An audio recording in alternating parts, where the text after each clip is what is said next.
Ngay vắt tôm về lúc ngồi lỗ này này mày.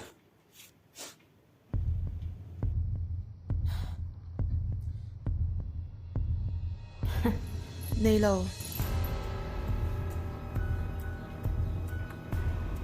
Ngay lúc ngồi lỗ này này cho soi trả la. Ngay lúc ngồi lỗ na.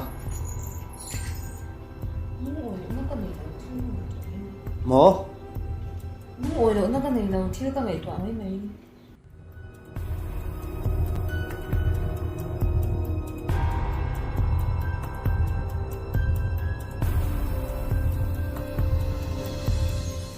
Chỉ khởi ấy chắc à. Ít chắc vậy lâu đấy. Thế cha mình thì là nên sầu đó mình đó về là chắc cái niệm. Nếu có cho nên nó ít chắc có cái này gì đâu.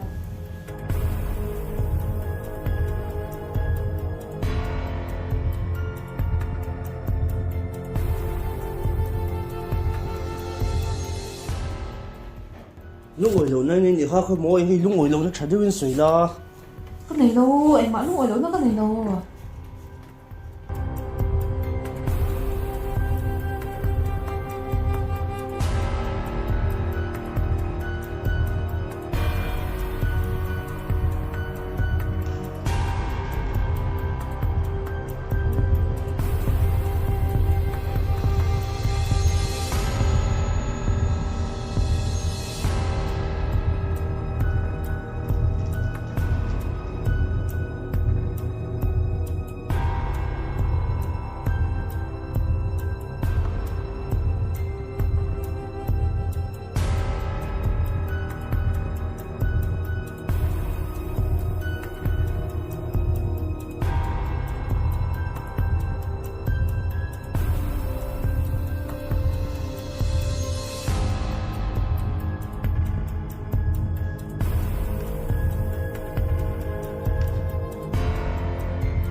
Lúc ngồi lỗ nó truy này lâu tóc tóc mồ.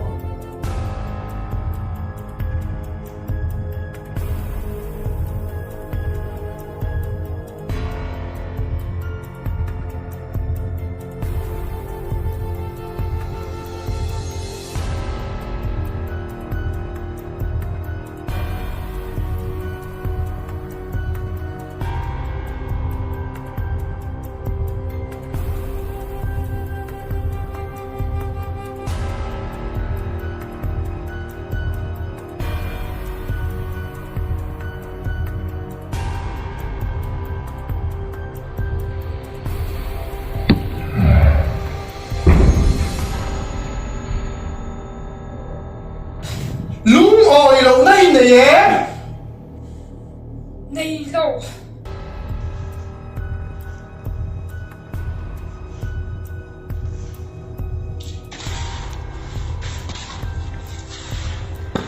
Cần tốt suộc dấu ngắn lỗ. Lúc ngồi lỗ này lỗ nè.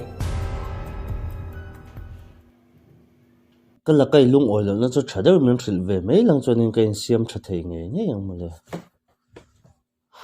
Nên chỉ là iPhone kalau en cái thì khăn tin nghe thì khá ngày tụi về mấy là.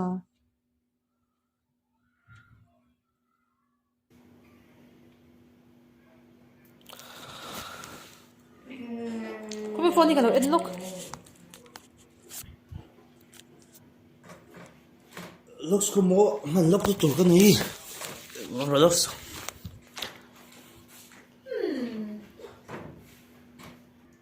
Khá vàng hám mới lâu lúc ngồi lâu á. Khá em rồi. Bị nó mấy à? Tốt thì là. Cái en bị rồi đâu.